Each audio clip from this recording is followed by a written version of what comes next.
It was a cold and silent night when we began our journey. We were a group of 5 friends, excited yet a little nervous, as we boarded a bus heading toward a distant city. The plan was simple: to enjoy the road trip and reach our destination by morning. At first, everything felt normal. The bus was half empty, with only a few passengers sitting quietly in their seats. Outside, the road stretched endlessly into darkness. There were no streetlights, no cars, and no signs of life. Just a long, empty highway surrounded by shadows. We tried to keep ourselves entertained. Some of us were joking, others were scrolling through their phones, while one of my friends leaned against the window, staring outside. But as time passed, the atmosphere slowly began to change. The silence grew deeper. The laughter faded. Even the driver seemed unusually quiet, focused only on the road ahead. The wind outside became stronger, hitting the windows with a soft but eerie sound.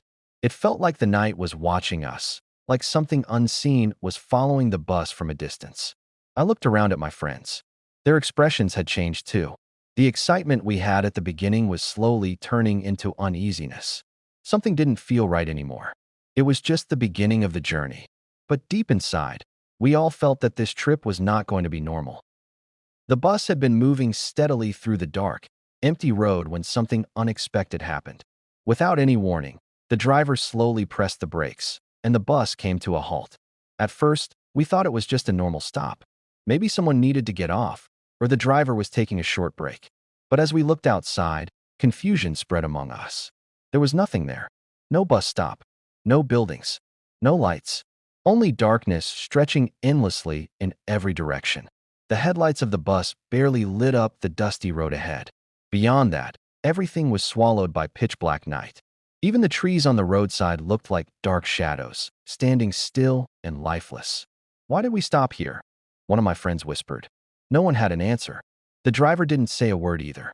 He just sat there, holding the steering wheel tightly, staring straight ahead as if he was waiting for something or someone. A strange feeling crept into my chest. It felt wrong. This place didn't feel like a normal stop. It felt abandoned, forgotten. The air suddenly grew heavier, colder.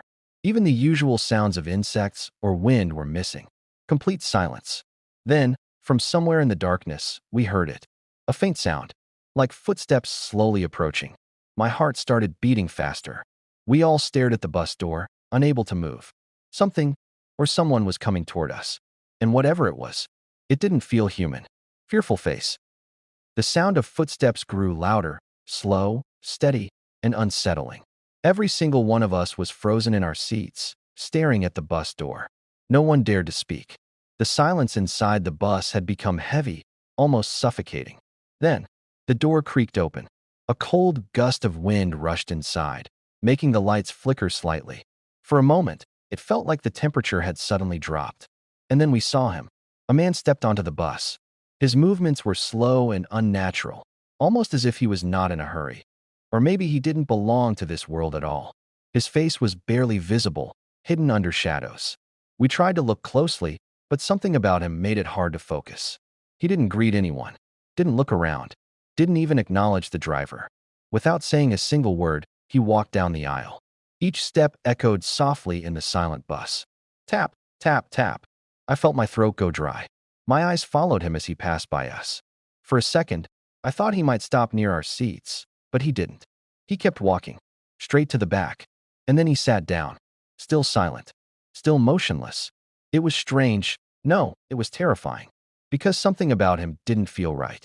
Not just his silence, not just his face hidden in darkness, but his presence itself. It felt cold, empty, like there was nothing inside him. I glanced at my friends. They looked just as disturbed as I felt. No one said anything, but we all knew. We were thinking the same thing. That man was not normal. Fearful face. As soon as the man sat at the back, the atmosphere inside the bus began to change, slowly, but noticeably. At first, it was just a feeling, a strange uneasiness creeping into our minds. Then, the air grew colder. Not just a little cold, but unnaturally cold, like the warmth had been pulled out of the bus completely. I rubbed my hands together, trying to feel some heat, but it didn't help. No one was talking anymore. The laughter we had earlier was completely gone. Even the smallest sounds had disappeared. It felt like the entire bus had fallen into a deep, unnatural silence. I took out my phone to distract myself, but there was no signal. "Check yours," I whispered to my friend. He looked at his phone and shook his head slowly. "No network." One by one, we all checked. Nothing. It was as if we had been cut off from the world outside. A chill ran down my spine. I slowly turned my head, trying not to make it obvious, and looked toward the back of the bus. The man was still there, sitting in the same position, not moving, not even slightly. His head was slightly lowered, and his face was still hidden in darkness. For a moment, I felt like he was staring at us. Even though I couldn't see his eyes, I quickly looked away. My heart started beating faster. Something was very wrong. This wasn't normal. This wasn't just fear or imagination. It felt real, heavy, oppressive, like something unseen had taken control of the bus. And deep inside, I knew. The silence inside the bus was unbearable now. No one spoke. No one moved. It felt like even breathing too loudly would break something fragile in the air. That's when I noticed the driver. At first, he seemed normal, just focused on the road. But then I saw it. He kept looking into the rearview mirror. Again and again and again. Not casually. Not like a normal driver checking traffic, but like someone watching something or someone sitting behind him. His hands were tight on the steering wheel. I could see his knuckles turning pale under the dim light. His shoulders were stiff, and there was a tension in his posture that made it clear. He was scared. I leaned slightly forward, trying to get a better look at his face. His eyes looked restless, worried, almost terrified. Every few seconds, his gaze would flick back to the mirror, then quickly return to the road, as if he was afraid of staring too long. One of my friends whispered, "Why does he keep looking back?" I didn't answer, because I already knew. Or at least, I had a feeling. He wasn't looking at us. He was looking at him, the man sitting at the back. Suddenly, the driver swallowed hard and adjusted his grip on the wheel. His breathing seemed uneven, like he was trying to stay calm, but failing. For a brief second, his eyes met mine through the mirror. And in that moment, I saw pure fear. Not confusion, not worry, but the kind of fear that comes from knowing something you wish you didn't. I slowly turned my head toward the back again, my heart pounding louder than ever. Because if the driver was this scared, then whatever was sitting behind us was far worse than we imagined. Fearful face. The tension inside the bus had reached its peak. Nobody was speaking, and even the smallest movement felt loud in the heavy silence. The driver was still glancing at the rearview mirror, his fear now clearly visible on his face. And then it happened. Without any warning, the bus suddenly jerked forward and came to a harsh stop. It was so sudden that we all were thrown slightly forward in our seats. A few gasps escaped, and for a moment, panic filled the bus. "What happened?" someone asked nervously. But no one answered. The driver didn't speak. He just stared straight ahead, frozen. Slowly, fearfully, we all turned our heads toward the back of the bus. The seat where the strange man had been sitting was empty, completely empty.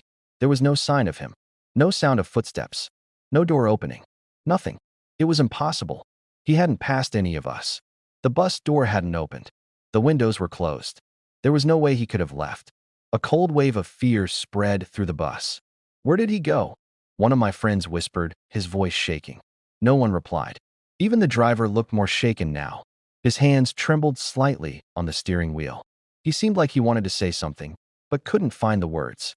The silence grew heavier again, but this time it felt different. Not just strange, dangerous. I kept staring at the empty seat at the back, hoping maybe I had missed something. Maybe he was hiding. Maybe it was just a trick of the light. But there was nothing, only emptiness. And in that emptiness, one thing became clear to all of us. That man didn't simply leave the bus. He vanished. Fearful face. After the sudden disappearance, the entire bus was wrapped in an even deeper silence. Nobody dared to speak. It felt like even the air had become heavier, pressing down on us from all sides. The driver finally broke the silence. His voice was low and shaky, like he was forcing himself to speak. You shouldn't have seen him," he said. We all turned toward him instantly. "What do you mean?" one of my friends asked nervously. The driver swallowed hard and kept his eyes fixed on the road, as if afraid to look back even for a second. "He appears on this road every year at the same time," he said slowly. "Years ago, there was a terrible accident here. A passenger died. And since then, people say he still travels. A cold shiver ran through my body. Nobody spoke after that. The bus kept moving, but it no longer felt like a normal journey. It felt like we were being watched, guided, or trapped. Then suddenly, one of my friends sitting by the window grabbed my arm tightly. His hand was shaking. "Look outside," he whispered. I slowly turned my head toward the window, and my heart stopped.